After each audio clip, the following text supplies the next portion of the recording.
98 र 98511010 सिमरिक एयर सदैव यहाँहरूको सेवामा। Radio Annapurna Nepal 94 megahertz. अहिले बिहानको 7 बज्यो। तपाईँ सुन्दै हुनुहुन्छ रेडियो अन्नपूर्ण नेपाल 94 मेगाहर्ज।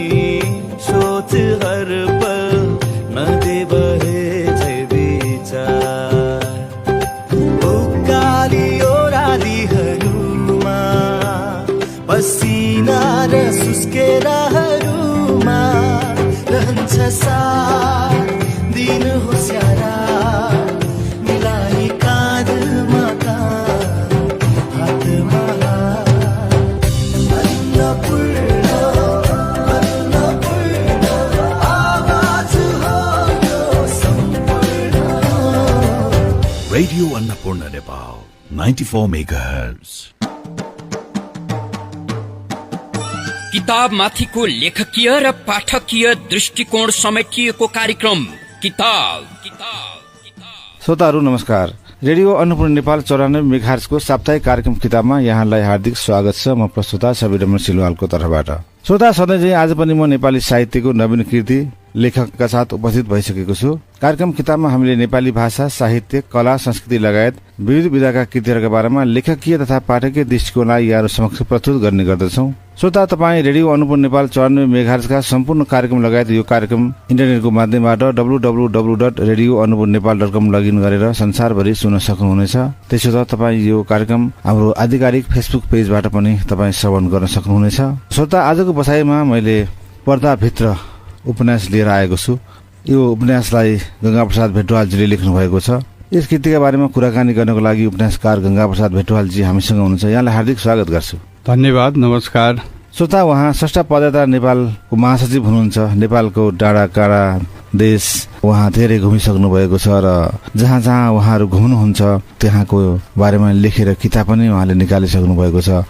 यात्रा नेपाललाई चिनाउने एउटा महत्वपूर्ण कामहरू उहाँले गरिराख्नु भएको छ र उपन्यासमा पनि उहाँको कलम चलिरहेको छ र नेपाली उपन्यासको क्षेत्रमा यो पछिल्लो कृति पर्दाभित्र वास्तवमा नेपालीलाई माया गरेको, नेपाल प्रतिको एउटा आस्था भएको, राष्ट्रिय भावनाले ओतप्रोत भएको एउटा महत्वपूर्ण कृतिको रूपमा यहाँ आएको छ। म यहाँ उहाँको बारेमा उहाँको यो उपन्यासभित्र थोरै पढ्छु। प्राध्यापक डाक्टर खगेन्द्र प्रसाद लुइटेलजीले लेख्नु भएको प्रस्तुत उपन्यासमा देशका विभिन्न स्थानबाट राजधानी आएर अनैतिक कार्य गरी अकुत सम्पत्ति कुम्ल्याएका कानून व्यवसायी, न्यायाधीश, नेता, उच्च पदस्थ कर्मचारी, व्यापारी लगायत विभिन्न क्षेत्रका उच्च पदस्थ र धनाढ्य व्यक्तिहरूले आफ्नो पद र हैसियतको दुरुपयोग गरी अनेकौं अनैतिक कार्य गरेका र सेवा निवृत्त भएपछि आफूले पहिले गरेका अनैतिक कुकार्यबाट पश्चातापबोध गरी मानसिक अशान्ति पैदा भएको र तिनले ज्योतिष कहाँ गएर आफ्ना कुकार्यको बेली विस्तार लगाई स्वस्ति शान्तिका लागि अनुनय विनय गरेपछि ज्योतिषले पनि तिनीहरूबाट मोटो रकम लिएर स्वस्ति शान्ति गरिदिने गरेको तथा सामान्य व्यक्तिलाई भने न्यून रकम लिएर स्वस्ति शान्ति गर्ने गरेका घटनावलीको वर्णन रोचक ढंगमा गरिएको छ। उपन्यासमा प्रयुक्त विभिन्न पात्रका माध्यमबाट सम्बद्ध व्यक्तिका अनैतिक क्रियाकलाप र कुकर्म प्रस्तुत गराई त्यसलाई अध्ययनका लागि गाउँबाट शहर आएको एकजना युवालाई ज्योतिषले पर्दा पछाडि राखेर सुनाएको घटना वर्णित छ। उस्तै उस्तै प्रकृतिका विविध घटनावलीलाई जोडेर औपन्यासिक संरचना प्रदान गरेको यस उपन्यासमा विभिन्न क्षेत्रका व्यक्ति पात्रकै मुखबाट आफूले पहिले गरेका अनैतिक क्रियाकलाप र कुकर्म प्रस्तुत गराई उपन्यासकारले समाजमा व्याप्त विकृति र विसङ्गतिलाई उदाङ्गो पारिदिएका छन्। वास्तवमा यहाँ प्राध्यापक डाक्टर खगेन्द्र प्रसाद लुइटेलजीले भने जस्तै हाम्रो समाजमा भइरहेका केही त्यस्ता घटनाहरू छन्। घटनाक्रममा आफूले गरेका धेरै पापहरूलाई हरेक विविध किसिमबाट पुण्य प्राप्ति गर्न चाहनेहरूको एउटा झुन्ड नै छ। ती झुन्डहरूको कथा भन्दा पनि हुन्छ यो पर्दाभित्र। वास्तवमा पर्दाभित्र के हुन्छ, कसो हुन्छ र पर्दाभित्र के छ, किन पर्दाभित्र नै लेख्नु पर्यो आदि कुराहरू आज हामी यो लेखकसँग कुरा गर्छौं, उपन्यासकारसँग कुरा गर्छौं। वास्तवमा नेपाली साहित्यमा उपन्यास विधा एउटा धेरै पढिने विधा पनि हो र यो उपन्यासमा लेखकहरूले पनि मजाले आफ्ना कुराहरू राख्न सक्छन्, समाजका कुराहरू प्रस्तुत गर्न सक्छन् र यो पछिल्लो कृति पर्दाभित्र आज हामी प्रस्तुत गर्छौँ। यहाँलाई पुनः स्वागत गर्छु। फेरि पनि धन्यवाद छवि सर। हजुर, अब यो पर्दाभित्र तपाईँले लेखिसकेपछि मलाई पर्दाभित्र भन्दा पनि अलिकति म तपाईँसँग जान्न चाहे। यो स्रष्टा पदयात्राको महासचिव तपाईँ हुनुहुन्छ। यो स्रष्टा पदयात्राको बारेमा, किनभने तपाईँ स्रष्टा पदयात्रामा हिँडेपछि, स्रष्टा पदयात्रामा गएपछि देश दर्शन पनि पाउनु भएको छ होइन, देशलाई चिन्ने पनि मौका भएको छ। यो राष्ट्रियता, एउटा चाहिँ राष्ट्रिय भावना पनि तपाईँले समेट्नु भएको छ। तपाईँको एउटा टिम नै छ। यो राष्ट्रिय स्रष्टा पदयात्राको बारेमा थोरै हाम्रो श्रोताहरूलाई बताइदिनुहोस् कि उहाँहरू पनि सम्पर्कमा आउन सक्नुहुन्छ, जान सक्नुहुन्छ, घुम्न सक्नुहुन्छ, हरेक कुरा हुन्छ नि होइन? हजुर हजुर, यो बारेमा पनि अलिकति थोरै सुरुवात कुराहरू गरौँ। स्रष्टा पदयात्रा नेपाल 2073 सालमा सुरु भएको, प्रारम्भ भएको। अग्रज स्रष्टाहरूले त्यतिखेर 6-7 जना मिलेर यो अभियानलाई सञ्चालन गर्नुभएको हो। स्वस्थ र सिर्जनाका लागि पदयात्रा अभियान नारा उद्देश्य राखेर उहाँहरूले आफू पनि स्वस्थ रहने र सृजना पनि गर्ने। लेखकहरू स्वस्थ भएन भने सृजना स्वस्थ हुन सक्दैन। त्यसो भएको हुनाले स्वास्थ्य र सृजनालाई जोडेर यो स्रष्टा पदयात्रा नेपालको कन्सेप्टलाई अगाडि सार्नुभयो र पछिल्ला दिनहरूमा हामी जस्तै स्रष्टाहरू जोडिँदै जाँदा पछिल्लो समयमा मलाई साथीहरूले स्रष्टा पदयात्रा नेपालको महासचिवको रूपमा अगाडि सार्नुभयो र 2-3 वर्षदेखि म महासचिवको हैसियतमा काम गरिरहेको छु। यसले आजसम्म 102औं स्रष्टा पदयात्राका श्रृङ्खला सम्पन्न गरिसकेको छ। 1 महिनामा एउटा हामीले पदयात्राको कार्यक्रम गर्छौं। यसो गर्दाखेरि 102 महिना चाहिँ सम्पन्न भइसकेको छ, बितिसकेको छ। यो 102 महिनामा 102वटा पदयात्रामा काठमाडौँ उपत्यकाका वरिपरिका सबै डाँडाहरू एक चरण पदयात्रा गरिसकेको र कतिपय 2-3 चोटि पनि पदयात्रा हुने अवसर प्राप्त भएको। त्यस्तै गरी नेपालका दूर दराजका गाउँहरू, शहरहरू, हिमाल, डाँडा काँडाहरू पनि यसै क्रममा हामीले पदयात्रा गर्दै त्यहाँका विषयवस्तु टिप्दै र साहित्यमा ती विषयहरूलाई जोड्दै पनि आएका छौं। पर्वत, स्याङ्जा, खोटाङ, काभ्रेक, नुवाकोट, धादिङ लगायतका विभिन्न जिल्लाहरूमा हामीले स्रष्टा पदयात्राको आधिकारिक कार्यक्रम सम्पन्न गरिसकेका छौं र स्रष्टा पदयात्रा नेपालले यात्रा गर्दाखेरि त्यहाँको भूगोललाई, त्यहाँको जनजीवनलाई, त्यहाँको संस्कृतिलाई पनि आत्मसात गर्दै आफ्ना लेखनीहरूमा अभिव्यक्त गर्दै आएको छ। आजसम्म 6-7 वटा कृतिहरू यसले प्रकाशन पनि गरिसकेको छ। धेरैजना स्रष्टाहरू, लेखकहरू एकै टिममा हिँड्दाखेरि आपसी परामर्श, अन्तर्क्रियाहरू पनि हुँदै जाने, मन्थनहरू पनि हुँदै जाने हुनाले लेखकीय क्षमताको पनि तिखारिने अवसर त्यहाँनिर प्राप्त हुन्छ। चौकोट देवी मन्दिर काठमाडौँ उपत्यकाभित्रको एउटा मन्दिर हो जुनले पुरानो इतिहास बोकेको छ। बहादुर शाहलाई पनि त्यहाँ केही समय थुनेर राखेको भन्ने भनाइहरू, त्यहाँ इतिहासहरू त्यो भेटिएको हुनाले त्यसलाई हामीले उजागर गर्न केही समय अगाडि 30-32 जनाको पदयात्रीको टोली गएर सबै त्यहाँको पक्षहरू चाहिँ अनुसन्धान गरेर कृतिको रूपमा पनि ल्यायौं। त्यसपछि 22 पाइला अर्को आयो र फेरि पनि हाम्रो वैशाखमा गोकर्णेश्वर नगरलाई केन्द्रित गरेर एउटा कृति आउँदैछ र त्यसपछि पनि खोटाङको सम्पादनको अन्तिम चरणमा छ खोटाङ यात्राको। यसै गरी स्रष्टा पदयात्रा नेपालले विभिन्न कार्यक्रमहरू गर्दै आएको छ। यसै सवालमा देशभित्र र बाहिरबाट पनि विभिन्न संघ संस्थाहरूले चासो राखेर हामीसँग सहकार्य गर्न पनि राजी हुनुभएको छ, सहकार्य पनि गर्दै आउनुभएको छ। जस्तो तेमालको पदयात्राको कार्यक्रममा नेपाल एकाडेमीले हामी छाप्ने जिम्मा लिन्छौं भनेर सदस्य सचिवले अनौपचारिक रूपमा भन्नुभएको छ। त्यसलाई हामी सम्झौता लिखित सम्झौता गर्नुपर्ने अवस्थामा त्यो पनि गरेर जान्छौं। यसरी पर्वतमा जाँदा हामीलाई त्यहाँको मोहनबहादुर मल्ल साहित्य प्रतिष्ठानले स्थानीय संयोजन सबै गर्यो। यस्तै गरी पाल्पा स्याङ्जा जाँदाखेरि पनि त्यहाँका स्थानीय स्रष्टाहरूले स्रष्टा पदयात्रा नेपालसँग सहकार्य गरेर कार्यक्रम गर्दै आउनुभएको छ र यसले लगभग 1000 जना भन्दा बढी स्रष्टाहरूलाई प्रत्यक्ष हामीसँग सम्पर्कमा राखेको छ, जो फुर्सद हुँदा 50-60 जनाको टिममा हामी सँगसँगै यात्रामा पनि निक्लनुहुन्छ। यसरी हेर्दाखेरि नयाँ स्रष्टाहरू पनि जोडिनलाई अध्यक्ष, उपाध्यक्ष अथवा हाम्रा कोही पनि सदस्यहरूसँग सम्पर्क गरेर यसका निश्चित नीति नियमहरू छन् ड्रेसका सवाल, खानपिनका सवाल, यी कुराहरू चाहिँ नि पहिला बुझिसकेपछि जोडिन पदयात्रामा हिँड्न सजिलो हुन्छ। यहाँहरूले कुनै पनि स्रष्टा पदयात्रा नेपालका सदस्यहरूसँग सम्पर्क गरेर यो अभियानको बारेमा जानकारी लिएर जोडिन सक्नुहुन्छ, हामीसँगै पदयात्रामा निक्लिन सक्नुहुन्छ। म हजुरको यही रेडियो मार्फत यो बोली सुनिराख्नुभएका, यो भनाइ सुनिराख्नुभएका तमाम स्रष्टाहरूलाई स्रष्टा चाहिँ हुनु पर्यो, कवि, कथाकार, उपन्यासकार, संगीतकार लगायत स्रष्टा चाहिँ हुनु पर्यो। स्रष्टा भइसकेपछि हाम्रो नियममा रहेर पदयात्रामा जोडिन सकिनेछ। एउटा स्रष्टाले देश दर्शन गर्नु पर्यो, त्यहाँको वातावरणसँग घुलमिल गर्नु पर्यो। यो अभियान तपाईँको राम्रो छ। वास्तवमा हामी एउटा यो पर्दाभित्र उपन्यासको एउटा मौका पारेर तपाईँलाई यी कुराहरू पनि हाम्रो श्रोतालाई सुनाउनु पायौँ होइन। अब म यो उपन्यासको बारेमा केही कुरा गर्छु। नेपालमा उपन्यास विधा वास्तवमा धेरै नै पढिन्छ। तपाईँ धेरै कुराहरू तपाईँको वास्तवमा किताबको रूपमा, सङ्कलन किताबको रूपमा त यात्रा पनि आइसकेका छन्। कथा कविता तपाईँ साथै लेख्नुहुन्छ होइन, अनि पेसागत रूपमा कानुन व्यवसाय पनि हुनुहुन्छ। हजुर हजुर। यहाँ यो उपन्यासका पात्रहरूलाई तपाईँले छनौट गर्दाखेरि त्यो अलिकति चुनौती पनि म देख्छु। तपाईँले जुन गरी लेख्नु भएको छ होइन, त्यस्ता हामीले बग्रेलती तपाईँले यहाँ पात्रहरूलाई देखाएको पात्रहरू समाजमा हामीले अहिले पनि देखिराखेका छौँ होइन। यो लेख्दाखेरि प्रकाशनमा आइसकेपछि यो किताब पाठकहरूको उसमा गइसकेपछि तपाईँलाई चुनौती कतिको आयो होइन, यो चुनौतीको बारेमा अलिकति थोरै कुरा गरौँ न। यहाँ अलिकति चुनौतीपूर्ण कुरा पनि छन्, तर ती कुराहरूलाई कलात्मक ढङ्गले पात्रहरूलाई फरक गरेर विभिन्न परिवेशलाई फरक सन्दर्भहरू दिएर यो उपन्यासमा प्रस्तुत गरिएको छ। छवि सर, सुरुमा यो उपन्यास किन लेख्यो, यसभित्र के छ भन्ने कुरा म भन्न चाहन्छु। अहिले नेपाली युवाहरू पढे लेखेका छन्, पढे लेखेर पनि उनीहरूलाई राज्यको मूलधारमा आउने अवसर प्राप्त भएको छैन। त्यसो भएको हुनाले युवाहरू के गर्दैछन् भन्ने सवाल पनि यो उपन्यासको माध्यमबाट हेर्न सकिन्छ। त्यो प्रस्तुत गरिएको छ। बसन्ती एउटा पात्र पाँचथर जिल्लाबाट काठमाडौँ उपत्यकामा आउँछ।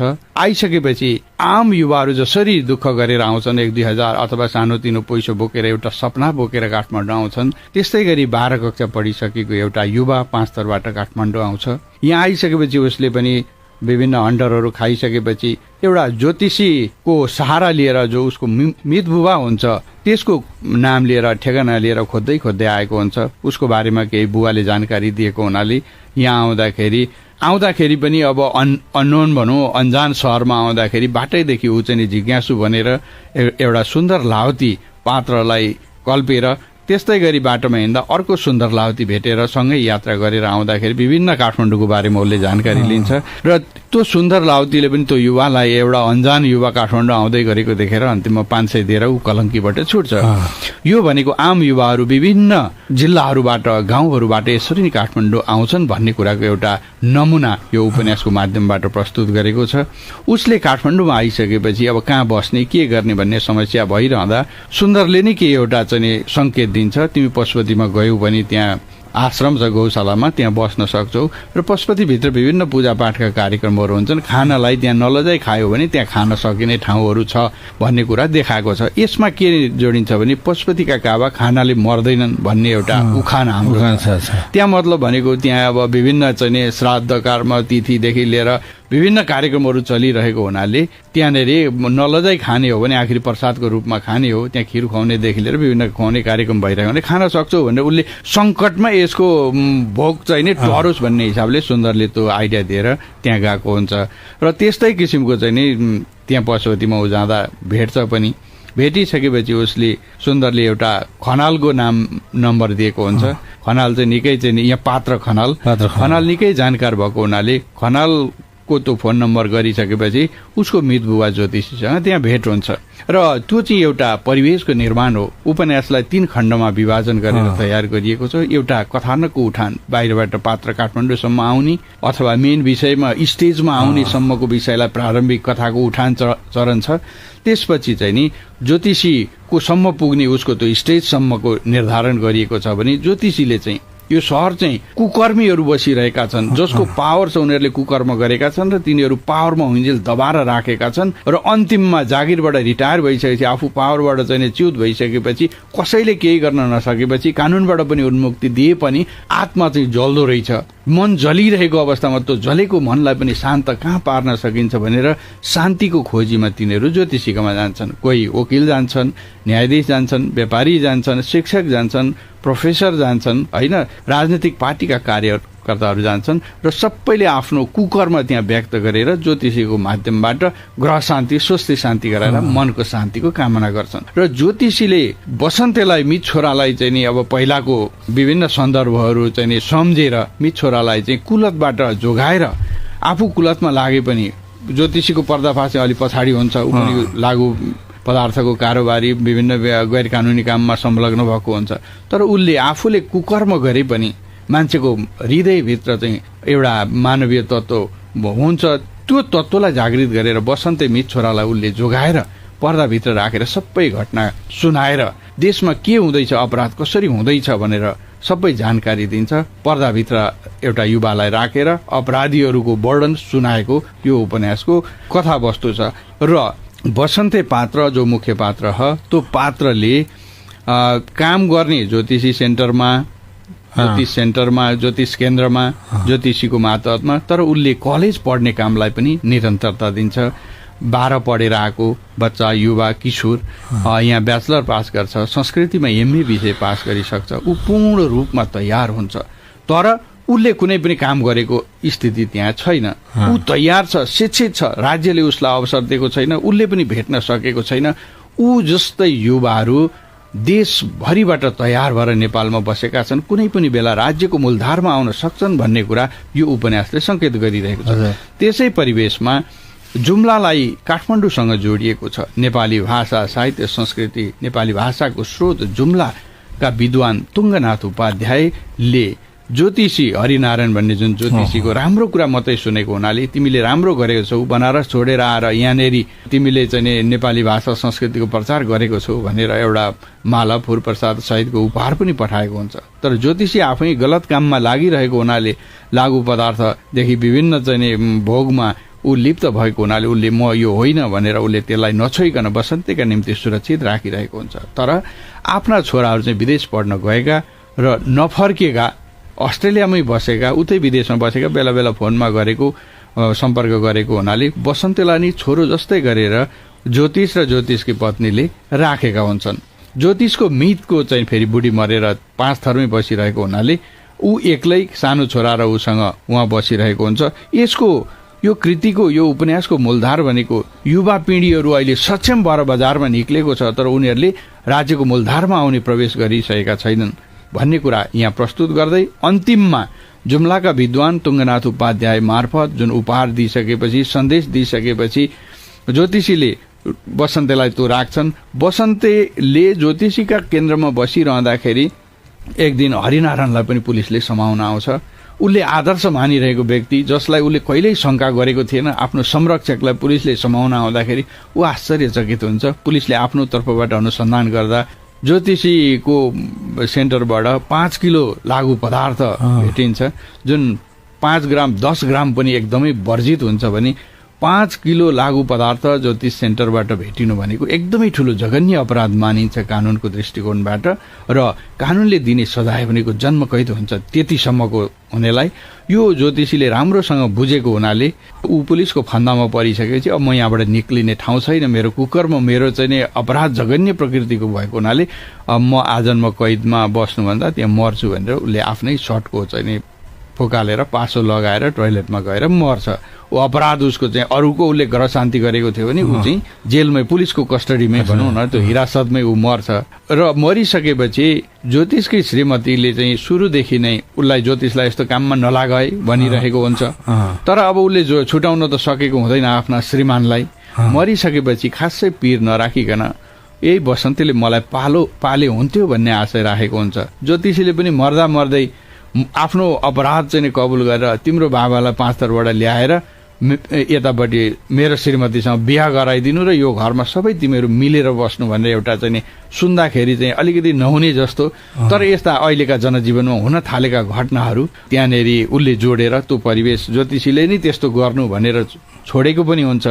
बसन्ती र ज्योतिषीको श्रीमतीले त्यो मान्न भनौँ राजी नहुँदाखेरि फेरि अर्को त्यो खनाल अङ्कल जुन उत्प्रेरकको रूपमा चाहिँ नि रहिरहेका हुन्छन् उसँग सल्लाह लिन्छन् र खनाल अङ्कलले विभिन्न कलाकारहरूको साहित्यकारहरूको पनि यसरी चाहिँ नि अन्तिम अवसरमा विवाह भएको जीवनमा कुरा दुःख सुख सुन्ने साथी चाहिन्छ। अहिलेको वृद्ध उमेरको चाहिँ नि विवाह भनेको यौवनको लागि भन्दा पनि कुरा सुन्ने र सुनाउने साथीको रूपमा चाहिन्छ भनेर खनालले कन्भिन्स गरेर बसन्तीको आफ्नो बुवा र यता ज्योतिषको श्रीमतीसँग विवाह गराएर भनौँ संयोगान्त क्षणमा उपन्यास पुर्याएको छ।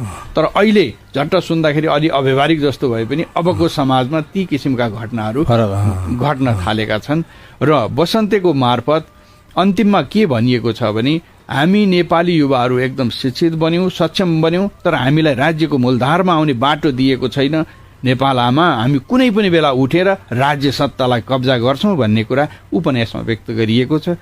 अहिले यो 80 सालमा प्रकाशनमा आएको उपन्यास हो। 82 सालको भदौमा ती युवाहरू उठेर जेन्जी आन्दोलन भनौँ उग्र रूपमा आएको पनि देखिन्छ। अहिले युवाको हातमा सत्ता गएको देखिन्छ। अब बसन्ती जस्तै शिक्षित युवाहरूले नेपालको मूलधारमा राजनीतिमा आफूलाई स्थापित गरेका छन्। अब काम गर्न बाँकी छ। उपन्यासमा पनि हामी आउँछौँ भन्ने कुरा घोषणा गरेर प्रतिबद्धता जाहेर गरेर इतिहास उपन्यास टुङ्गिएको थियो। यो 80 सालको उपन्यास 81 सालमा उनीहरू आए। अब त्यसपछिको घटनाहरू चाहिँ अर्को केही कृतिमा आउला। उपन्यासको भनौँ कथावस्तु चाहिँ यसरी पर्दाभित्रको कथा चाहिँ यो हुन्छ। तर यहाँ तपाईँले एउटा यो उपन्यास पढिरहँदाखेरि अलिकति जिउ कस्तो हुने खालको पनि देखियो क्या। किनभने त्यो तपाईँले जुन यहाँ प्रस्तुत गर्नुभएको अहिले जुन तपाईँले आफूले पनि भन्नुभएको यहाँ प्रस्तुत गर्ने गएको विषयवस्तु चाहिँ ठ्याक्कै समाजमा त्यो रियल भएर आइदियो नि। यो आउँदाखेरि चाहिँ तपाईँलाई कस्तो अनुभव भयो? नेपालको सबैभन्दा विकृति हुने भ्रष्टाचार हुने भनेको न्याय क्षेत्र हो। न्याय क्षेत्रमा के कसरी विकृति भएको छ, न्यायाधीशले के काम गर्छ, वकिलहरूले के गर्छन् त्यो सिधै भन्न सकिँदैन। समाचारमा नाम काटेर पनि भन्न सकिँदैन। तर कलात्मक ढङ्गले सृजनशीलता पेश गरेर उपन्यासको माध्यमबाट ती विकृतिहरूलाई भन्न सकिन्छ। यो कृति कुनै न्यायाधीशको छेउमा पऱ्यो भने ऊ पनि अब भ्रष्टाचार गर्न अथवा गलत काम गर्न डराउँछ। महिला कर्मचारीहरूलाई दुर्व्यवहार गर्ने कुराहरू छन् हरेक कार्यालयहरूमा। यो कृति उपन्यास राखिदिने हो भने एकचोटि उसले पढ्यो भने अब छुँदा त अप्ठ्यारो पर्ने रहेछ भन्ने बोध हुन्छ। समाजलाई सजग गराउने काममा पनि यो उपन्यास सफल देखिन्छ जस्तो लाग्छ। समाजका गलत पात्रहरूलाई भनौँ, समाजका गलत पात्रहरूलाई सच्चिने अवसर, समाजलाई पनि सच्चिने अवसर भनौँ न। किन पात्र सबै मिलेर समाज बनेको हुन्छ होइन। त्यो भएको हुनाले विकृति विसङ्गति छ, दबाएर राखेको छ, त्यो चाहिँ पर्दाभित्र दबाई राखेको छ भन्ने कुरा पनि यो उपन्यासले दिएको छ। शीर्षक अनुसार तपाईँको एकदम यसको आइरहेको छ। अब धेरै चिजहरू कस्तो हुन्छ भने उपन्यासहरू तपाईँले प्रकाशन भइसकेपछि बजारमा गइसकेपछि प्रतिक्रियाहरू पनि धेरै आयो होला होइन। अनि पढ्नेको हिसाबले पनि बिक्रीको हिसाबले पनि के कस्तो हुँदो रहेछ यसको अनुभव चाहिँ तपाईँले थोरै बताउनुहोस् न हाम्रो श्रोताहरूलाई। अब किनभने अब धेरै कुराहरू उहाँले पनि लेख्नुहुन्छ, प्रकाशन गर्न मन लाग्छ होइन। यो प्रकाशन भइसकेपछि यो प्रकाशनका दुःखहरू पनि धेरै कुरा हुन्छन् र बजार जान्छ कि जाँदैन भन्ने कुरा पनि हुन्छ होइन। अहिलेको अवस्थामा के कस्तो पाउनुभयो तपाईँले? उपन्यास लेख्नुभन्दा अगाडि धेरै उपन्यासहरू पढ्नुपर्छ। लेख्ने तरिका कस्तो हुन्छ, समाजलाई कसरी चाहिँ नि हामीले अभिव्यक्त गर्न सक्छौँ होइन, र आफ्ना कुराहरू कसरी राख्न सक्छौँ। पढ्दै नपढी एउटा उपन्यास लेख्नलाई 10-20 वटा उपन्यास पढ्नुपर्छ। उपन्यास लेख्ने कसरी हो भन्ने कुरा जान्नु पर्यो। र त्यसै गरी बजारमा प्रकाशन गरेर पठाउनुभन्दा अगाडि बजारको सर्वे पनि गर्नुपर्छ। कसरी चाहिँ नि उपन्यास बिक्री हुँदो रहेछ कि रहन्छ भन्ने कुराहरू त बुझ्नुपर्छ। र मेरा लक्षित ग्राहकहरू को हुन्छन्, पाठकहरू को हुन्छन् भन्ने कुरा पनि बुझ्नुपर्छ। यसमा चाहिँ नि अलिकति युवा भावनाबाट युवालाई पनि पढौँ गरेर कसैले अलिकति अश्लील पनि भयो कि भन्ने कुराहरू पनि गर्नु भयो पाठकहरूले। तर युवा लक्षित भएको हुनाले युवाहरू चाहिँ अलिकति माया प्रेमका कुराहरू पनि खोज्ने हुनाले अलिअलि युवाको भाषाको शैलीमा पनि यो उपन्यास आएको छ। विशेष गरी युवालाई नै लक्षित गरिएको हुनाले हुनाले अलिकति यौनका अलिकति प्रेमका अथवा त्यो किसिमका विषयवस्तु त्यो ढङ्गबाट पनि आएको छ। तर त्यसलाई चाहिँ खराब गर्नेहरू छन्, खराब नगरून् भन्ने यसको सन्देश हो होइन। र बजारमा यो प्रकाशनको हिसाबले हेर्ने हो भने चाहिँ पहिलोको प्रकाशनका प्रतिहरू सकिएर मैले चाहिँ दोस्रो एडिसनमा 80 सालकै चैत्रमा प्रकाशन गर्नु पर्यो, किनभने आफ्ना साथीभाइहरूदेखि लिएर केही साथीहरूले किनिदिनु पनि भयो। किर्तिपुरको भत्के पार्टीमा लक्ष्मी पूजाको दिन यो कृति विमोचन भयो। महादेव अवस्थी, प्राध्यापक डाक्टर महादेव अवस्थीको हातबाट विमोचन हुँदा किर्तिपुरका स्थानीय साथीहरूले एकैचोटि अलिकति 50-60 वटा खरिद पनि गरिदिनु भयो। त्यसले गर्दा अलिकति हौसला पनि भयो। त्यसपछि अब त्यो थाहा पाउनेहरूले वरिपरि अलिकति पनि गयो भने विभिन्न स्कुलहरू सङ्घ संस्थाहरूमा पनि 2-4 कपी यसरी राख्नु भयो। केही साथीहरूलाई उपहार दिइयो भने केही साथीहरूले पैसा पनि दिएको अवस्था देखियो। यसबाट नाफा खाने भन्दा पनि खर्च उठ्यो भने भयो नि त भन्ने हिसाबले, किनभने हामी नेपाली साहित्य भाषा यही क्षेत्रका भनौँ अभियन्ता यही क्षेत्रलाई माया गर्ने र यही क्षेत्रलाई उठाउनुपर्छ भन्ने कुरा लिएर अगाडि आइरहेको हुनाले यसमा व्यापारबाट चाहिँ खर्च उठे हुने सम्मको मनसाय राखियो र बाँकी चाहिँ नि विकृति विसङ्गति विरुद्ध नेपाली समाज जागृत होस्, समाजलाई सचेतना दिन सकियोस् भन्ने उद्देश्य राखेको हुनाले यसबाट ठुलो नाफा नभए पनि सन्तुष्टि चाहिँ मिलेको छ। सन्तुष्टि मिलेको छ, त्यो एउटा त्योभन्दा ठुलो कुरा हो। हाम्रो लेखनमा त्यो सन्तुष्टि मिल्नु नै ठुलो कुरा हो। श्रोता, यतिखेर भएको छ थोरै व्यापारिक विश्रामको। व्यापारिक विश्रामपछि हामी पुनः उपस्थित हुने नै छौँ। आयो आयो आयो होइन के आयो? उपहारै उपहारको बहार आयो। जसले पढ्छ अवश्य पढ्छ। अन्नपूर्ण मिडिया नेटवर्कले हात खाली नजाने गरी वार्षिक ग्राहक योजना ल्यायो, जसमा अन्नपूर्ण पोस्ट वा द अन्नपूर्ण एक्सप्रेसको वार्षिक ग्राहक बन्न साथ आकर्षक उपहार द वन्डरल्यान्डको रु 1500 को भाउचर अनि आइएनआई सिनेमाजको मुभी भाउचर अथवा रु 500 देखि 3400 को स्क्रैच कुपन अनि आइएनआई सिनेमाजको मुभी भाउचर र अन्नपूर्ण केबल कारको टिकट पाउनुहुनेछ। साथसाथै साप्ताहिक पुरस्कारमा ओप्पो मोबाइल फोन र ट्रान्कुलिटी स्पाको 5000 बराबरको गिफ्ट भाउचर पाउनुका साथै पाक्षिक पुरस्कार डिश होमको तर्फबाट 100 एमबीपीएस 1 वर्षको लागि फुल इन्टरनेट प्याकेज। मासिक पुरस्कारमा वासिङ मेसिन र ट्रान्कुलिटी स्पाको 5000 बराबरको गिफ्ट भाउचर पाउनुहुनेछ। छिटो गर्नुहोस्, आजै अन्नपूर्ण पोस्ट र द अन्नपूर्ण एक्सप्रेसको ग्राहक बन्नुहोस् र आकर्षक उपहार जित्नुहोस्। थप जानकारीका लागि फोन नम्बर 014112 टोल free number 166001 70700।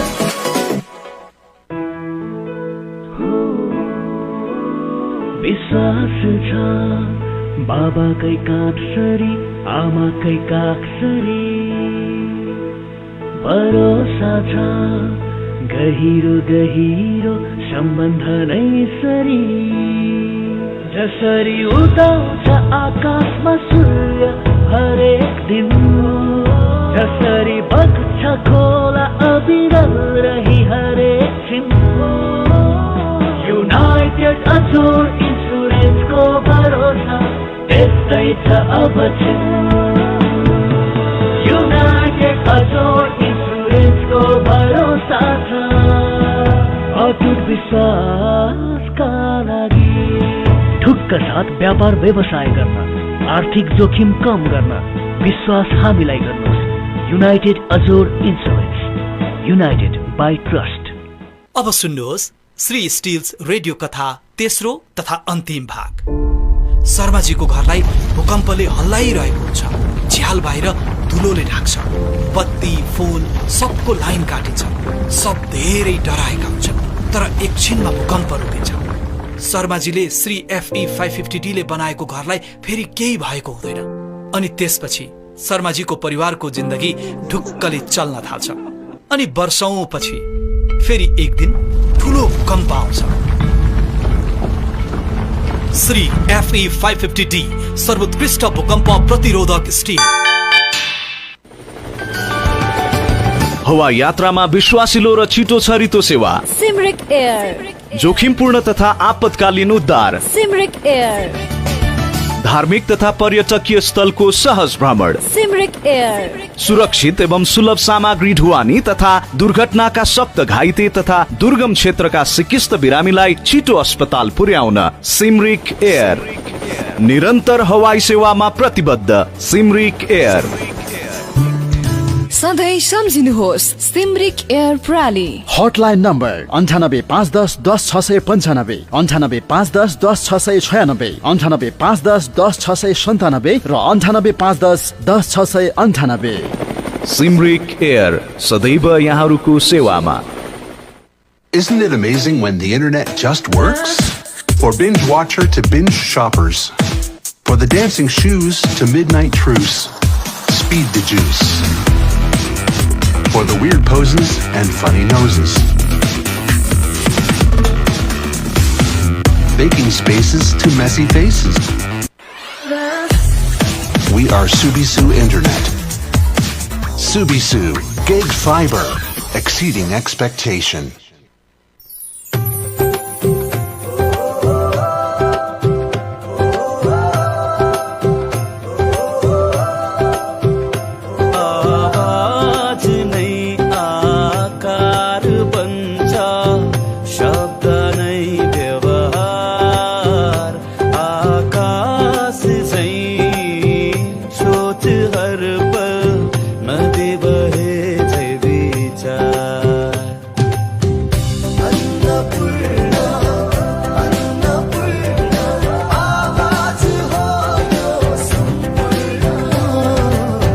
Radio Annapurna Nepal, 94 MHz. किताब माथिको लेखकीय र पाठकीय दृष्टिकोण समेटिएको कार्यक्रम किताब। श्रोता, व्यापारिक विश्रामपछि पुनः स्वागत छ यहाँलाई। तपाईँ अहिले श्रवण गरिरहनु भएको छ कार्यक्रम किताबभित्र आजको श्रृङ्खलामा मैले उपन्यासकार गंगा प्रसाद भेटवालजीद्वारा लिखित उपन्यास पर्दाभित्र लिएर आएको छु। पर्दाभित्र वास्तवमा एउटा समाजको कहानी लाग्दो कुराहरूलाई यहाँ पर्दाभित्र के हुन्छ, कस्तो हुन्छ र के हुन्छ भन्ने कुराहरू बडा सटीक रूपमा पोखिएका छन् र यो उपन्यासको मूल उद्देश्य भनेकै समाजलाई सचेत गराउनु हो। समाजका पात्रहरू कस्ता देखिन्छन् भने पात्र चिनाउनु पनि हो र कसैको नाम नलिकन, कसैको पेसा नलिकन, कसैलाई चाहिँ नगरिकन चाहिँ डाइरेक्ट भन्दा पनि एउटा साहित्यिक हिसाबबाट र कथालाई उपकथा जोड्ने क्रममा धेरै उपकथाहरू यहाँ जोडिएका छन् र उपन्यासको मूल विशेषता पनि यही हो। सिधा भन्दा पनि त्यसलाई घुमाएर लैजाँदाखेरि कसरी आउँछ भन्ने कुरा यसले देखाइरहेको छ र वास्तवमा यो समाज मार्ग निर्देशन गर्नको लागि र आगामी युवाहरूलाई वास्तवमा राज्यले पनि ती युवाहरूलाई पनि प्रयोगमा ल्यायो भने देश बलियो हुन्छ, राज्य बलियो हुन्छ भन्ने कुरा देखाइएको पनि छ। त्यहाँभित्र समाजमा बसेपछि हरेक कुराहरू हुन्छन्, ती कुराहरूलाई हामीले यो उपन्यास मार्फत पढ्न पाउँछौँ। उपन्यासको विषयवस्तुको बारेमा हामीले कुरा गरिसक्यौँ र अब हामी उपन्यासका केही कुराहरू यहाँ अरू अन्य कुराहरू पनि गर्छौँ र वास्तवमा नेपाली साहित्यमा साहित्यकार भएर उपन्यासकार भएर हिँड्नलाई बडो कठिन छ। सबै कुरा आफैले गर्नुपर्छ, तर समाजका यस्ता कुराहरू निकालेर अलि पृथक तालले दिने भयो भने, पृथक किसिमले चाहिँ लेखन भयो भने यो हामीले चाहिँ माया पाउँछौँ। यो माया वास्तवमा पर्दाभित्र उपन्यासकार गंगा प्रसाद भेटवालजीले पाउनु भएको छ, किनभने यो प्रकाशन भएको 1 वर्षमै उहाँको दोस्रो संस्करण आएको थियो। यो पनि राम्रो कुरा हो। यहाँनिर म एउटा पाठकले उहाँको बारेमा लेखेका कुराहरू म यहाँ भन्न चाहन्छु। यो पाठक चाहिँ हाम्रो नुवाकोटका रसुवाली कविजीले उहाँको बारेमा अलिकति लेख्नु भएको मैले यहाँलाई सुनाउन चाहेँ। उहाँको पाठक प्रतिक्रिया भन्नु यो। पर्दाभित्रको नायक बसन्ते। बाग बजार कृषि विकास बैंक जाने गल्ली बद्दी पसल ढकालको पसलमा एक दिउँसो आख्यानकार गंगा प्रसाद भेटवालले आफ्नो नयाँ उपन्यास पर्दाभित्र मलाई उपलब्ध गराउँदा मैले भनेको थिएँ 2.5 घण्टामा पढिसकेला। यसो भन्दा उपन्यासकार भेटवाल मुसुक्क हाँसेका थिए। मैले भने भन्दा केही धेरै समय लाग्यो उपन्यास पढिसक्न। उपन्यासको अन्तिम खण्ड नपढिदासम्म मलाई यस उपन्यासको नायक पात्र को होला भन्ने लागिरह्यो। हुन त आजकल सिनेमा होस् या उपन्यास खलनायक पात्रको उपस्थिति हुने गरेको छ। आजको युग सापेक्षता नै त्यस्तै छ, खलपात्रहरूले नै जितिरहेको। यसको असर कला साहित्यमा देखिनु अस्वाभाविक हुने होइन। बेटवालको यस उपन्यासमा थुप्रै सहायक पात्रहरू भेटिन्छन्। कानुन व्यवसायदेखि उच्च पदस्थ कर्मचारीसम्म, व्यवसायदेखि धनाढ्यसम्म यी सबै उपन्यासकारले निर्माण गरेका चरित्र मात्र हुन्।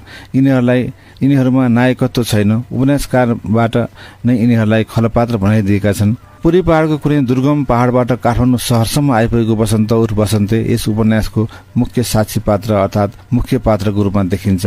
ज्योतिष बा अर्को मुख्य पात्र हुन्। यी दुई पात्रका वरिपरि उपन्यास घुमेको छ। बनारस गएर सामान्य ज्योतिष शास्त्र पढेको भरमा ज्योतिषी हरिनारायण काठमाडौँ कहलिएका ज्योतिष भएका छन्। काठमाडौँ उनलाई खोज्दै आएको बसन्ते उनको मुख्य सहयोगी भएको छ। हरिनारायणको ज्योतिष आश्रम छ भव्य।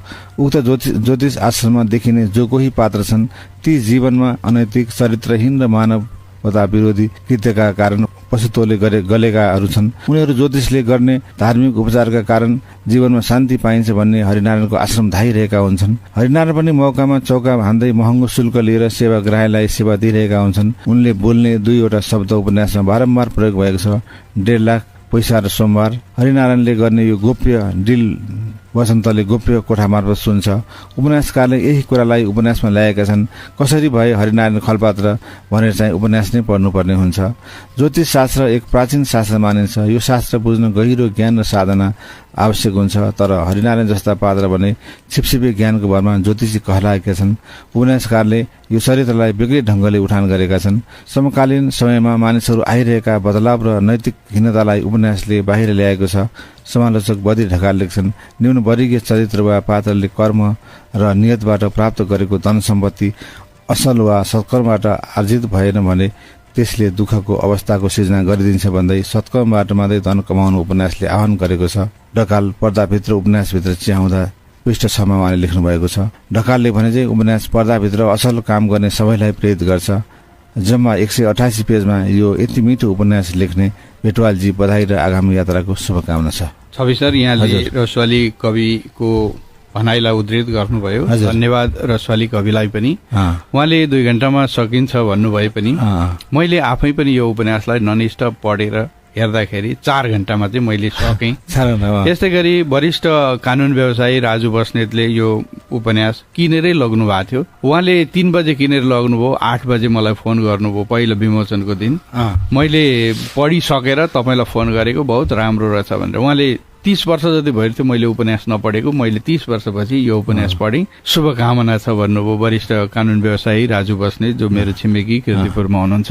यसै गरी अरू साथीहरूले पनि पढ्न थालेपछि जब ज्योतिषीकोमा गएर पर्दाभित्र सुन्न थाल्छन्, अनुमान लाउँदो रहेछन् कि जस्तो तोया सुवेदीले भन्नुभयो, अब एउटा सिद्धिएपछि अर्को को पात्र आउँछ होला भन्ने जिज्ञासा हुन्छ। अनि अब कस्तो पो आउँछ कि भन्ने भइसकेपछि त्योसम्म गयो, फेरि अर्को कस्तो आउँछ भन्ने जिज्ञासा भएकोले उपन्यासले तानिरक्छ भन्नुभयो। एकजना सिडी साहबले चाहिँ के भन्नुभयो भने यो सिडियोपट्टिको कुरा चाहिँ नराखेको भए हुन्थ्यो कि भन्नुभयो। त्यस्तै एकजना हाम्रो डाक्टर साहब हुनुहुन्थ्यो, वरिष्ठ डाक्टर, नाम नभनौँ, उहाँले पनि यो यता मेडिकलमा त्यस्तो अलि नहोला भन्नुभयो। तर त्यो अनुभव चाहिँ मैले प्रत्यक्ष देखेको छ। यहाँनिर कोरोनाको समयमा मैले एकदमै नजिकबाट होइन हस्पिटलको त्यो व्यवहारहरू, त्यो बिलिङको सिस्टमहरू देखेको हुनाले त्यसलाई पनि मैले त्यहाँ उतारेको। यस्तो सल्लाह सुझाव त दिनुभयो। कतिपय यसो हेर्ने हो भने, बुझ्ने हो भने त च्यालेन्जिङ विषय पनि यहाँ छ होइन। तर ती च्यालेन्जिङ विषय पनि अब किन गरिस् भन्यो भने अब ती मान्छेहरूले गरेको ठहरिने स्थिति पनि आउँछ होइन। राज्यका ठुल्ठुलै चाहिँ नि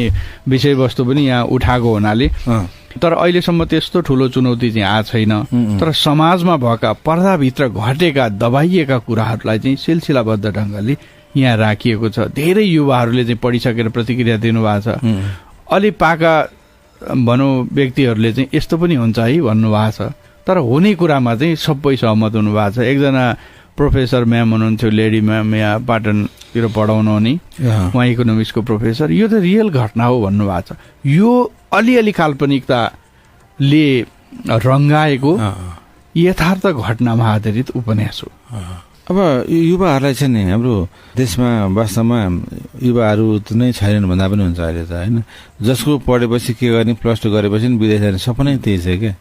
तिनीहरूलाई स्वदेशमै गर्नको लागि चाहिँ अब हाम्रो तर्फबाट हामीले त यो किताबहरू लेख्छौँ, समाजले पढाउँछौँ, हामीले चाहिँ अझै पनि गर्नको लागि के चाहिँ गर्न सक्छौँ भन्ने हामीलाई एउटा लेखकको हिसाबले के गर्न सक्छौँ जस्तो लाग्छ तपाईँलाई? उपन्यास भनेको चाहिँ विगतमा घटेका र आगामी दिनमा घट्न सक्ने कुराहरूको अनुमान गरेर लेखिएको सामाजिक एक किसिमको दस्तावेज हो होइन।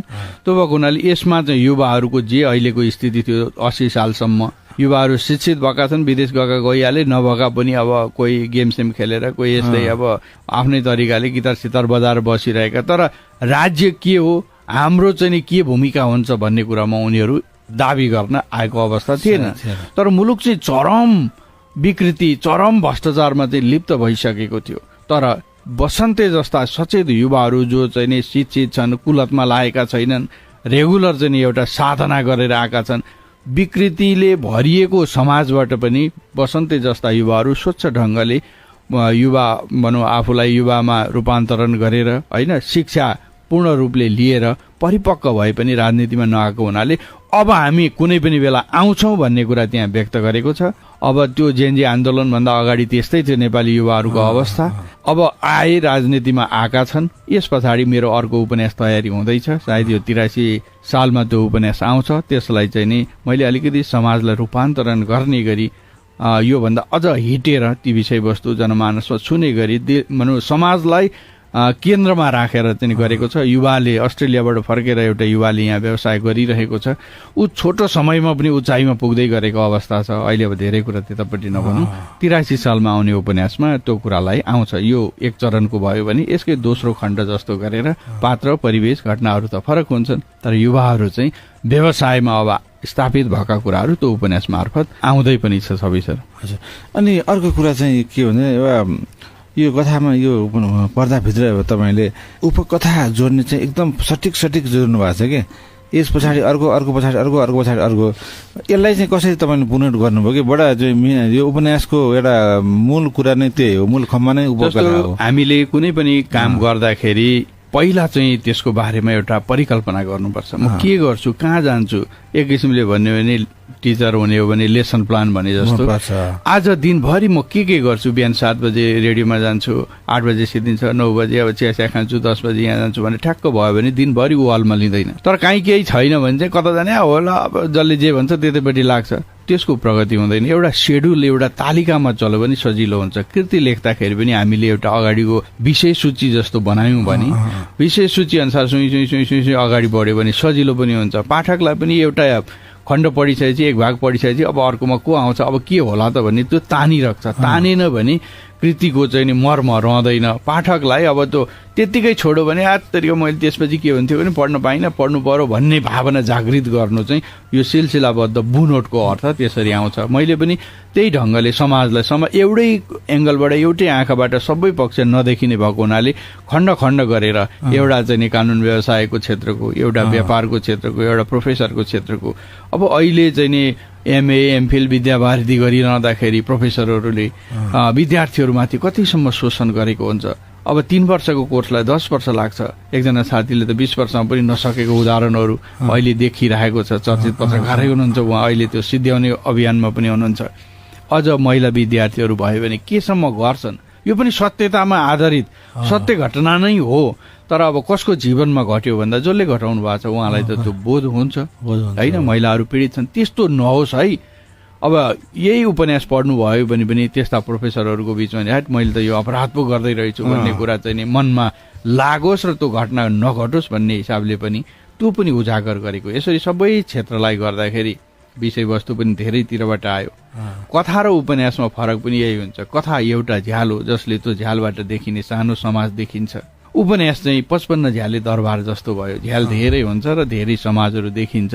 धेरै समाजबाट चाहिँ समग्र समाजको चाहिँ नि विषयवस्तु आउँछ।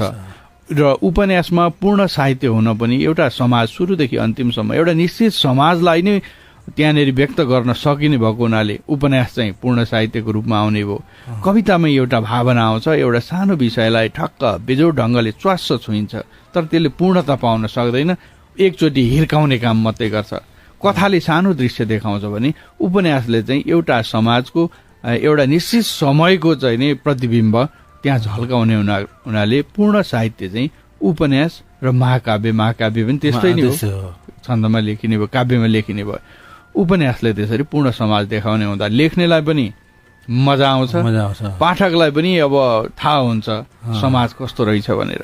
अब म नेपाली उपन्यासमा लोकविश्वास शीर्षकमा मेरो विद्यावारिधि सकिने चरणमा छ। सायद यो 83 को सुरुमै 2-3 महिनाभित्रमै मेरो सिद्धिन्छ, अन्तिम चरणमा छ, मूल्याङ्कनमा गएको छ। उपन्यास, नेपाली उपन्यास, मौलिक उपन्यास 1960 मा गिरीशवल्लभ जोशीले वीर चरित्र लेखेर प्रारम्भ गर्नुभएको थियो। वीर चरित्र उपन्यासमा पनि त्यतिखेर राणा शासन थियो। राणाका विकृति, विसङ्गति, दमनका कुराहरू, विलास, भोग विलासका कुराहरू उहाँले वीर चरित्र उपन्यास मार्फत व्यक्त गर्दाखेरि राणाहरूले उहाँलाई चाहिँ अप्ठ्यारो पार्यो र प्रतिबन्ध लगाउने सम्मको कुराहरू भए। उपन्यास 4 खण्डमा प्रकाशित भएको छ, तर पहिलो खण्डमै त्यतिखेरको शासक राणाहरू तर्सिएर दोस्रो, तेस्रो, चौथो खण्ड प्रकाशन गर्न दिएनन् र 2022 सालमा गएर मात्रै दोस्रो, तेस्रो र चौथो त्यसको खण्ड प्रकाशित भयो। र अहिले जुन हामीले बजारमा वीर चरित्र पढ्छौँ त्यसमा 4 खण्ड छ। त्यसको राणालाई भन्न सिधै नसकेका कुराहरू, जादु, तिलस्म, भूत प्रेत, यो विभिन्न विषयहरूलाई प्रयोग गरेर दानव र राक्षस सरकारहरू हो। राणा दानव राक्षस हो भन्न मिलेन। राजा शासकहरूलाई त्यसरी राक्षसको रूपमा प्रस्तुत गरिएको छ भने मान्छेलाई चाहिँ सामान्य मान्छेकै रूपमा प्रस्तुत गरिएको छ। त्यहाँनेरि पढ्ने चेतना भएका मान्छेहरू विष्णुदत्त पन्तको परिवार बागलुङदेखि पोखरा हुँदै गुल्मी जान हिँडेको छ। पोखरा हुँदै गुल्मी जाँदा हिँडेर जानुपर्ने, हिँडेर जाँदाका अवस्थाहरू त्यतिखेर देखाइएको छ भने गुल्मीको धार्मिक महत्व चाहिँ त्यतिखेर पनि थियो है। बागलुङदेखिका मान्छे पोखरा हुँदै आउँथे भने देशका अन्यत्र ठाउँबाट पनि गुल्मी, रेसुङ्गा, त्यो धाम गुल्मी पवित्र भूमिमा पवित्र जीवन प्राप्त गर्न भनौँ र पुण्य कमाउन पनि त्यहाँ आएको कुराहरू पनि त्यहाँ त्यसरी दिएको छ। र त्यतिखेरका महिलाहरू पनि भोग विलासमा लिप्त छन् है भनेर नारी पात्रको माध्यमबाट त्यहाँ व्यक्त गरिएको छ होइन। महिलाहरू पनि यौन कार्यमा लिप्त भएका छन्, अपहरण हुने, मार्ने घटनाहरू पनि त्यहाँ देखिएको छ। त्यसबाट चाहिँ के देखिन्छ भने पहिला पनि उपन्यासकारहरूले शासकका विकृति विसङ्गतिलाई चाहिँ कृति मार्फत, उपन्यास मार्फत व्यक्त गरेका देखिन्छ। अब यो अलिकति अर्को कुरा गरौँ। यो उपन्यासमा नेपालमा तपाईँले यो पहिलो उपन्यास लेख्नुभयो, अलिकति दमदार लेख्नु भएको छ। धेरै उपन्यासकारहरूले लेखेका एकदम माहिर उपन्यास भनौँ न, उनीहरूले चाहिँ यो उपन्यासमा चाहिँ दरो लिएर आएका विषयवस्तु पनि छन्। अब एउटा तुलनात्मक हिसाबमा तपाईँको उपन्यास र उनीहरूको उपन्यासमा हामीले बजारमा गइसकेपछि त एउटै हिसाबमा त हेर्नु पर्यो होइन। त्यो हिसाबले चाहिँ तपाईँलाई अब अहिले आफूलाई चाहिँ कस्तो लाग्छ त्यो भनौँ न उपन्यासको क्षेत्रमा? उपन्यास पाठक, सामान्य पाठकले पनि बुझ्न सक्ने हुनुपर्छ। जसरी बसाई उपन्यास योभन्दा छोटो उपन्यास छ, सानो उपन्यास छ। एक किसिमले भन्ने भने त्यो लामो कथाको रूपमा पनि दिन सक्छौँ। मोहन कोइरालाको शैलीमा कथा लेख्ने हो भने त त्यतिको त कथै हुन सक्छ, 60 पेजसम्मको। त्यसमा कुनै आलङ्कारिक कुराहरू पनि छैन होइन। त्यहाँ चाहिँ भाषिक चमत्कारका कुराहरू पनि छैन। सिधा चाहिँ धने बस्नेत, रिकुटे, झुमा, मोटाकार्की, यी पात्रहरू जो हाम्रो गाउँले जीवनमा हुन्छन्, लुइटेल बाजे जो जमिनदारका कुराहरू त्यहाँ देखाइएको छ। यस्ता पात्रहरूलाई जस्ताको तस्तै जनबोलीकै आधारमा राखेको हुनाले बसाइ चाहिँ ती सबै नेपालीहरूको साझा कृति हुन सक्यो। अब यसै गरी अनि माधवी उपन्यास हामीले देख्छौँ, त्यो एकदम आलङ्कारिक छ। त्यो बुझ्नलाई धेरै दर्शनका किताबहरू, धेरै साहित्यका किताबहरू पहिल्यै पढेर जानुपर्छ। त्यो आम पाठकहरूले त्यो सबै पढेर जान सक्दैन। जुन कृति सफल हुन्छन् त्यो आम मानिसको जनजीवनमा घटिरहेका घटनाहरूलाई तिनीहरूकै स्तरमा हामीले पाठक कस्तो हुन्छ, आफू पनि पाठक भनेर लेख्नुपर्ने हुन्छ। गहन जस्तो शिरीषको फुलमा हेर्ने हो भने त्यो अलिक कलात्मक छ। कतिपय कुराहरू त बुझ्न गाह्रो छ शिरीषको फुलमा पनि, सिधा भनिएको छैन। त्यति हुँदाखेरि पनि त्यहाँ विषयवस्तु चाहिँ सामान्य मानिसकै छन्, तर भाषा चाहिँ अलि कलात्मक त्यहाँ छ। तर बसाइमा साधारण भाषा छ, बोधगम्य भाषा छ। त्यो भएको हुनाले साधारण मानिसहरू नै पाठक धेरै हुन्छन् र बसाइ चाहिँ धेरै पढिएको उपन्यास छ माधवी भन्दा। अब यो हाम्रा श्रोताहरूले अथवा चाहिँ कसैले चाहिँ यो किताब पढ्न चाहे भनेदेखि सजिलै उपलब्ध कहाँबाट हुन्छ, कसरी हुन्छ? यो प्राज्ञिक विमर्श ले प्रकाशन गरेको हुनाले बागबजार रत्न पुस्तक भण्डार अथवा कृषि विकास ब्याङ्क भन्दा अलिकति यतापट्टि प्राज्ञिक बुक सेन्टर छ, त्यहीँबाट उपलब्ध हुन्छ। र अन्य बुक स्टलहरूमा पनि केही कपी त दिएको थियो। 4-5 कपी दिएको हुँदाखेरि कोही साथीभाइहरूले लग्यो होला, कोही सिद्धियो होला, कोही बाँकी लग्यो होला, कोही कता डिस्ट्रिब्युट गरे होला। तर प्राज्ञिक बुक्स अनुसन्धान विमर्श नेपालमा चाहिँ जाने हो भने त्यहाँ पाउन सकिन्छ, अथवा मैसँग पनि यहाँहरूले सम्पर्क गर्नु पनि सकिन्छ। युट्युबमा गंगा भेट्टल युट्युब च्यानलमा यसको अडियो पनि राखेको छ। अडियो चाहिँ अब यहाँहरूले सुन्न सक्नुहुन्छ, त्यो एउटा नि सजिलो हुन्छ। अडियो मार्फत पनि सुन्न सकियो। अलि अब हामीले अलिकति चुनौतीका त कुरा अगाडि पनि गऱ्यौँ होइन। उपन्यास लेखिसकेपछि अन्य विधाहरूमा पनि तपाईँको फेरि कलम नचल्ने हो कि उपन्यासमा जो अलिकति मन परिसकेपछि अन्य विधालाई चाहिँ कसरी हेर्नु भएको छ तपाईँले? छवि सर, यो भनौँ एकदम जायज कुरा उठाउनु भयो। एउटा स्रष्टाले हाइकुदेखि ताङ्कादेखि सुसेलीसम्म लेख्ने होइन, आफूलाई अलिकति छोएको विषय जता त्यसलाई अलिक गहन ढङ्गले अध्ययन गरेर त्यही विषयमा गर्नुपर्छ। म कविता लेख्नका लागि कविता त लेख्छु, तर म कृति प्रकाशन गर्ने सन्दर्भमा हेर्ने भने उपन्यासलाई प्राथमिकता दिन्छु। यात्रामा चाहिँ अब आफू पनि हिँडिरहेको हुनाले सामूहिक ढङ्गले यात्रा संस्मरणका कृतिहरू आइरहेकै छन् होइन, त्यसलाई पनि मैले सङ्कलन त गरिरहेको छु।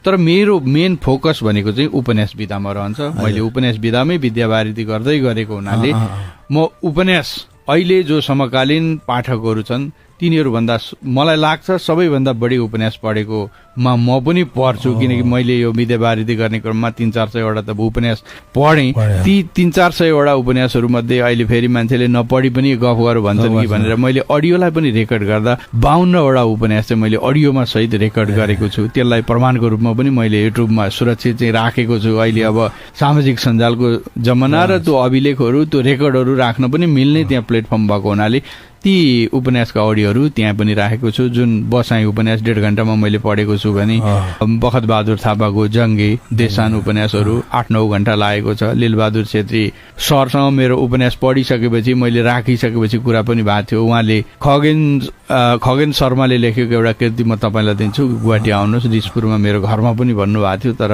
उहाँको उमेर अलि धेरै हुनु र म त्यहाँ पुग्न ढिलो हुनुभएको हुनाले त्यो अवसर मैले गुमाएँ। उहाँ पनि एकदमै खुसी हुनुभएको थियो।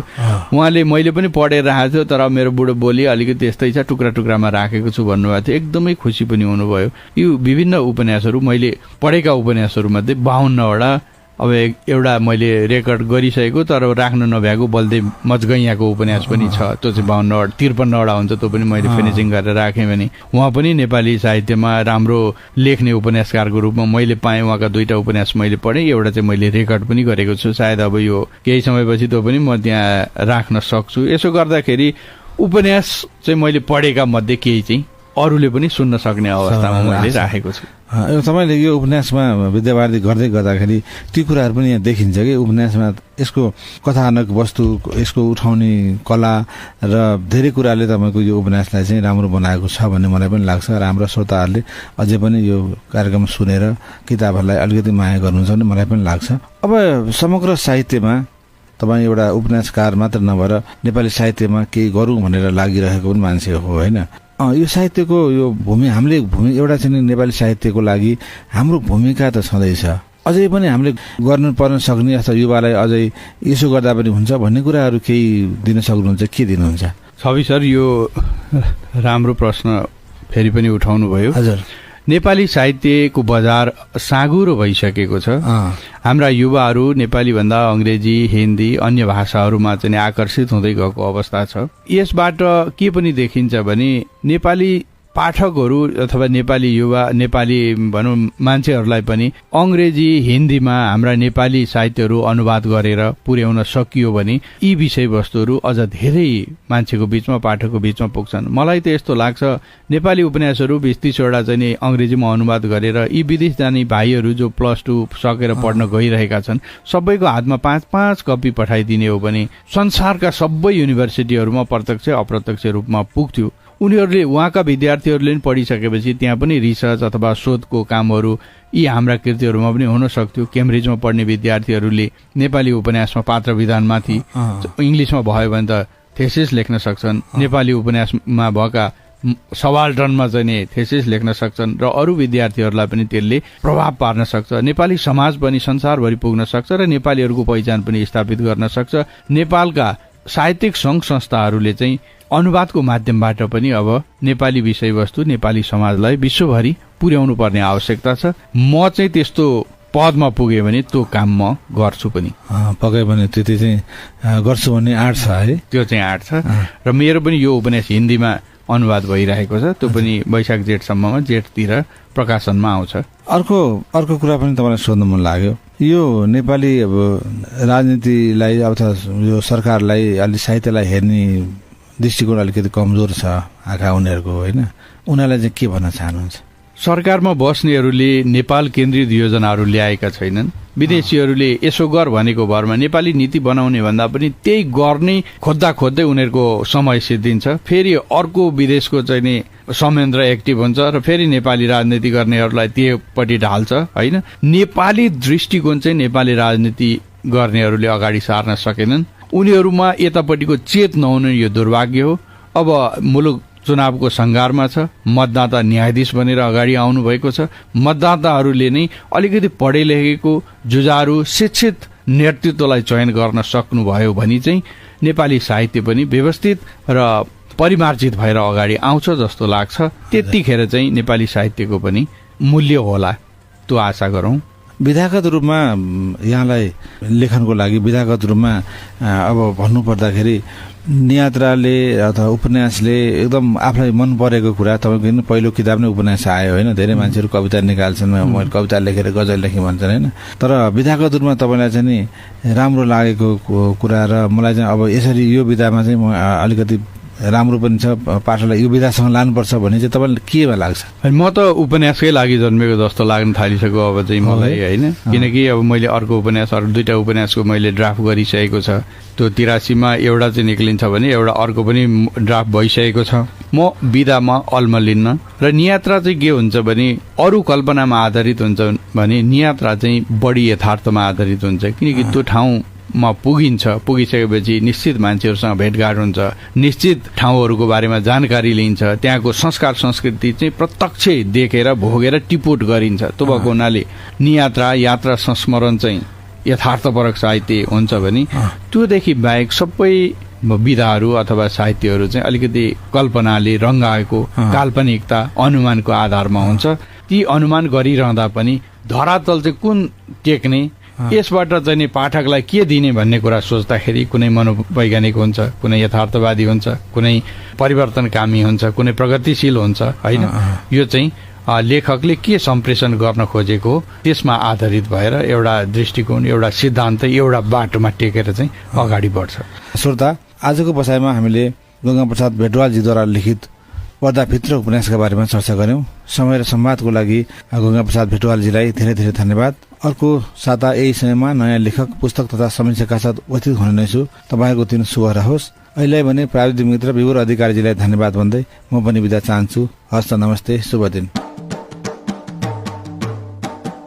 किताब माथिको लेखकीय र पाठकीय दृष्टिकोण समेटिएको कार्यक्रम किताब रोगीलाई निरोगी बनाउँदै खुसी बाँड्दैछ वैदिक आयुर्वेद सेवा प्रणाली। मेरो नाम सरिता नेउपाने, मेरो घर यो कोटेश्वर दीपनगर। मेरो समस्या 6-7 महिनासम्म डायरिया के दिशा लागिरहने, कहीँ 20-22 चोटि पनि हुन्थ्यो। त्योभन्दा कम त मलाई थाहै छैन। 8-9 महिनासम्म, 5 महिना भयो होला औषधि खान थाले। अहिले त छैन, अहिले नर्मल छ, आनन्द छ। मेरो नाम इनुमाया भण्डारी हो। म बारामा बस्छु, भरतपुर बारामा। मेरो ढाड दुखेर हल्न चल्न भएको थियो। अंग्रेजी दबाई खान भन्दा बरु यो वैदिकको दबाई खाँदा फाइदा होला भनेर म वैदिकमा आएँ। वैदिकमा आएर दबाई खाएपछि एकदम ढाड निको भयो। अहिले दुखेको अनुभवै हुँदैन। मेरो तोला कान्त सुनाल, पर्वतदेखि। मेरो 2 वर्षदेखि फिस्टुलाको समस्या थियो। एकदम टोयलेट गर्दाखेरि दुःख हुने, पिपहरू निस्कने, घाउ बन्ने, एकदम गाह्रो हुन्थ्यो मलाई। आयुर्वेदमा आएर मैले छायाचित्र गरेको, धेरै राम्रो भइसकेको छ। वैदिक आयुर्वेद सेवा प्रणाली, कीर्तिपुर, ट्याङ्ग्लाचोक, काठमाडौँ। मोबाइल 985112 40934। यही हो मौका, हेरौं डिसो वर्षभरि ढुक्क। रिचार्ज गरौं डिसो मात्र 3